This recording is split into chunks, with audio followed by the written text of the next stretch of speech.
Destinee Rogers. How you doing, Coach? I'm doing good. How about yourself? Doing great. Always good to be here with you at Lost Pizza. We've got a lot to talk about, but I want to start here because you've been on the road for what seems like forever. 5 in a row on the road.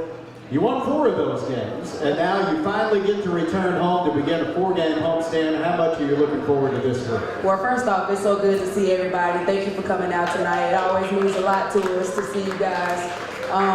We haven't played at home since, I think, December 20th, so that's been a while now.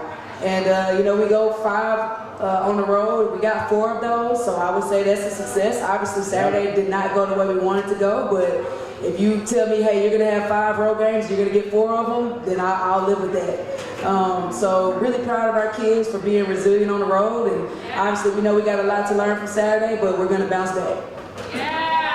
All right, let's talk about it. Last week, you do take the Alabama swing, and it started Thursday at South Alabama. A historic win in a lot of regards. You win it 107-67. 107 points was the 7th most in a single game in school history, and you got off to a great start. You led 29-18 after the first quarter, but you scored 40 points in the second quarter. During that time, you forced 16 turnovers in the second quarter alone. You led 69-35 at the half. The 69 points in the first half, more than South Alabama scored for the entire game. Have you ever been a part of a first half like that? Not at all. That second quarter was just different. We were turning them over left and right. We were making great decisions, making shots, of course converting on the turnovers. So that was a fun quarter to watch. I was under the weather that game, so my players did me a solid playing like that. I didn't have to coach a whole lot that game. But it was fun to watch our kids just play hard, be locked in, be focused, and I think that when we have the capabilities of doing that a lot. 15 threes on the night. 40-point road wins. You don't hear about those very often, but you had 5 players in double figures, and Allen leads the way with 20 points for you. Yeah, I was really proud of. We talked to our second group a lot in film about they're so good. We wanted them to be a little bit more productive, and they had 64 of our 107 points. So that says a lot about our bench. So it's just trying to find that confidence for them to understand that they're a really good group, and we expect them to produce just as much, if not more, than our first group. Visiting with Destinee Rogers out here at Lost Pizza. We're live at the Red Bulls presented by Greenway Equipment.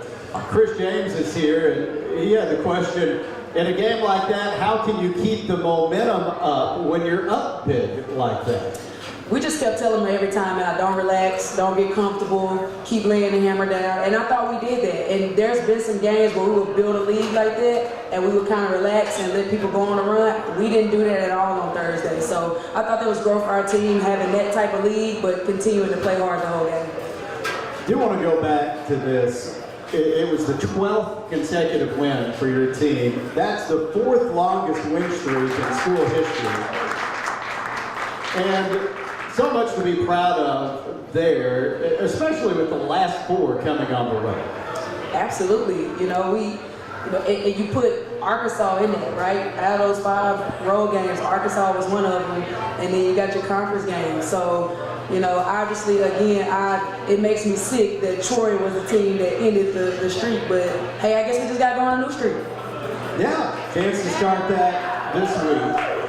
All right, so we'll talk about the Troy game here, and of course that's always a tough place to play. You did beat them 3 times last year, so you knew they were going to be fired up when you went to their place this time around, so you've had a chance to go back and watch it again. What stood out to you? I think that they had a great game plan. They subbed every time we subbed, and it worked that time, but it's not going to work again. Now we know the adjustment that they made to try to play with our system, so we'll be better next time. But you could definitely tell from start to finish that game was personal for them, and we didn't match them that game. For whatever reason, I'm not quite sure. It's just one of those days where the ball wasn't going through the hole, and we struggled to get in our press, and they played out of their minds. The first quarter, they were hitting everything they threw up. So Troy is a really tough place to play, and They got off to a great start and we weren't really able to recover, but we're going to see them again. They got to come to Jonesboro, so it's not the end of that battle. And it's not like we're last in conference. We're tied for second. And if Marshall loses, we're back tied for first. So we're still in the driver's seat. We love where we are, and now we get to play 4 games at home, which is big. Absolutely. Marlena's here, and she wants to know, do you call this loss a wake-up call? She adds, I appreciate the effort by the girls and the coaching staff. Wolves up. 100% a wake-up call. Every team wants to go 18-0 in conference. But the reality of that is slim to none because our league is so good. So you're probably going to drop, 1 or 2. And most of the time it happens on the road. And it was just one of those days where it just didn't go our way. But again, I still like where we are. I think it was a huge wake-up call for us to kind of clean up some things. So I always say this, would you rather learn these lessons in January or would you want to learn a tough lesson losing in the conference tournament? I'd rather learn them now. So we get an opportunity to watch that film, get back in practice, fix it, and it won't happen again. Barbara is here. She wants to know, Coach, how many of our players are eligible for another season? It seems like we have a lot of seniors. I wish all of them. But right now, not a lot of them are coming back. Out of the 12, we lose 8 unless we can get a couple back for the JUCO year, which we don't know about that right now. We're going to fight for some of them to try to get back, but obviously the NCAA, that's no promise. But we recruit the way we recruit for a reason, right? We want to get old and stay old, so we're going to make the best out of the moments that we have with this team. If we can get some of them back, great. If not, then we'll have to reload like we've done for the last 2 years. We'll look ahead to the homestand now. This opponent preview sponsored by Arkansas Blue Cross and Blue Shield, official health insurer for A-State Athletics. Take good care, Arkansas. It starts Thursday night at 7 o'clock. You take on the Raging Cajuns for the first time this season. And this is a Cajun team that struggled this year. What do we need to know about that?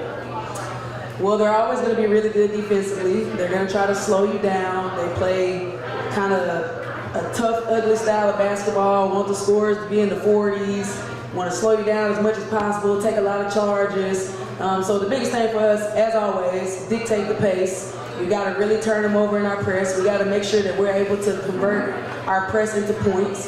But the biggest thing is we got to be hungry. And if anything, I would like for our team to play angry this week. We should be absolutely ticked off at our game on Saturday, and I'm looking forward to seeing our team get back on the floor Thursday. I think they're going to. And then you'll be right back at First National Bank Arena on Saturday, 2 o'clock tip time against Southern Miss. That's a team that you beat in Hattiesburg back on New Year's night. They led by double digits in the first half. Excuse me. They have a 2-point lead at halftime. You're able to come back and win that game going away, but you know that's a team that's going to be eager for another shot. They beat Troy. So that's going to be a tough opponent that we have on our home floor. And if you want to put yourself in a position to win the league, you got to take care of home court. So no doubt about it, we need you. You haven't been able to see us at home since December, so we beat the Hogs. We're 5-1 in conference. Come watch these young women play. You will not regret it. It's going to be a lot of fun. We want to pass along a couple of things here. Brad Bobo handed me a note of some of the things going on this week, and there's some good stuff. $2 for $6 tickets for both games this weekend. Get 2 tickets for $6, both games this weekend. Go to astateredwolves.com/offers to find out more and take advantage of that 2 for $6 special. And then there's a student giveaway coming up on Thursday night. Information about that will be on social media tomorrow. And then the Hijinks Kids Zone. We've seen that at the men's games the last couple of weeks. That's going to be set up for Saturday's game against Southern Miss. And you can't beat it, right? We haven't been at home. You get to come see 2 games this week for $6. You just can't beat that deal. So we're looking forward to playing in front of our home crowd, and I think it's going to be a really exciting crowd. Darlene Gregory is here. She wants to know, Coach, what awards do you give at the end of ball games, and what are they for? So we have Queen of the Court, which is typically the player with the best stat line. Points, rebounds, assists, to turnover ratio.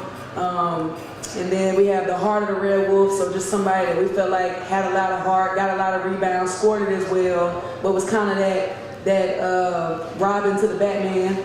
And then Piranha Gang is our most valuable award. So it's basically offensive rebounds because they create possessions for us, and then steals, also hustle plays. So our goal each game is to create 20 more possessions than the other team. So if you go and get O boards, you go get steals, you go take charges, you're creating more possessions for us. So if they get Piranha Gang, and we have 4 game goals, so if they don't get the game goals, they run a line drill for each game goal. Well, we didn't get 3 of our game goals for our last game, so Bella actually got the last Piranha Gang, so she didn't have to run today. So if you get Piranha Gang, you don't have to run the next day of practice, so they want that award for sure, but that's our most valuable award because you create more possessions for the team. Darlene is here. She wants to know, Coach, when you're on the road for a long time, and certainly you've been on the road a lot lately, do you find time to do something fun? No.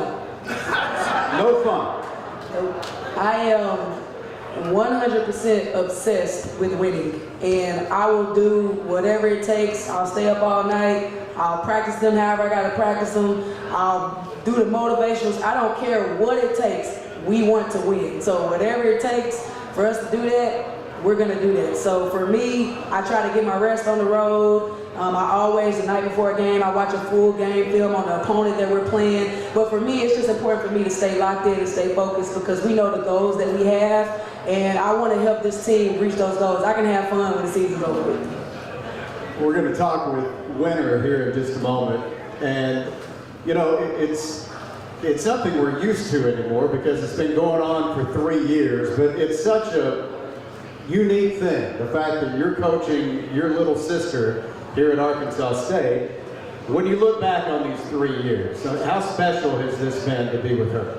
So obviously there's an age gap, and I didn't get to spend a lot of time at home when she was going through her teenage years, right? I was either in college or I also started my coaching career at the age of 22, so I wasn't around a ton while she was growing up. So it's meant a lot to me to get to spend these 3 years with her grooming into an adult. And now I've gotten so used to having her on the team, it's gonna be absolutely weird to not have her be a part of our program.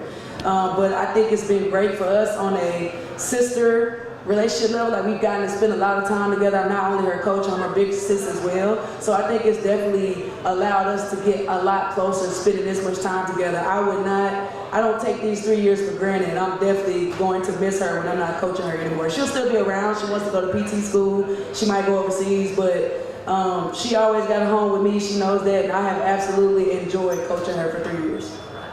All right. We're going to visit with Winter when we come back. Coach, always great to see you. Good luck this week. Appreciate y'all. See y'all at the bank. God is good.